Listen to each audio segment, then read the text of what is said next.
श्री अली भगवान।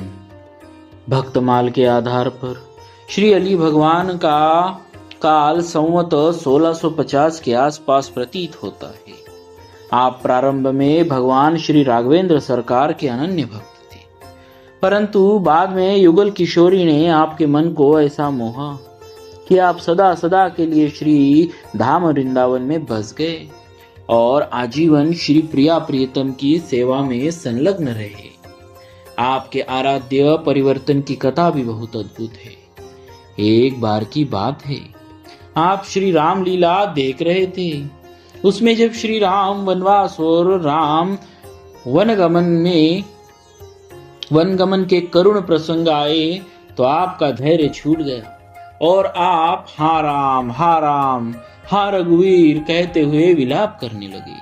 अनेक लोगों ने इन्हें समझाने का प्रयास किया, परंतु किसी प्रकार से आपको शांति ही नहीं मिली।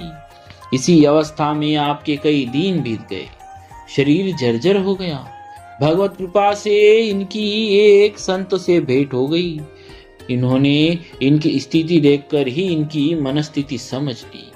आपने भी उचित पात्र समझकर उनसे अपनी सारी मनोव्यथा कह सुनाई।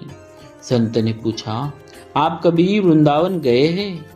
आपके नहीं कहने पर वे आपको श्री वृंदावन धाम लेकर आए और भगवान श्री कृष्ण के श्री रास लीला अनुकरण का दर्शन कराया। भगवान श्री कृष्ण ने भी अधिकारी जानकर आपको लीला स्वरूप में ही अपनी दिव्य झांकी का दर्शन कराया। भगवान का साक्षात्कार होते ही आपका विरह दूर हो गया और मन में एक नई उमंग आ गई।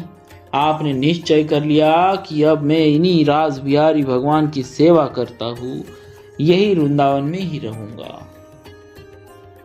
परंतु दूसरे क्षण आपको ध्यान आया कि श्री गुरुदेव जी ने तो मुझे श्री सीताराम जी की सेवा सौंपी है। ऐसे में उनकी सेवा छोड़कर श्री रास बिहारी जी की सेवा करने से कहीं भगवत अपराध न बन जाए। अंत में आपने निश्चय किया कि अब मैं श्री सीताराम जी की ही श्री रास बिहारनी जी के रूप में सेवा करूंगा। इस प्रकार श्री रास बिहारी जी की सेवा में रहते हुए भी आपकी श्री सीताराम जी के प्रति अनन्यता बनी रही। बोलिए श्री अली भगवान जी महाराज की जय। भक्तवत्सल भगवान की जय।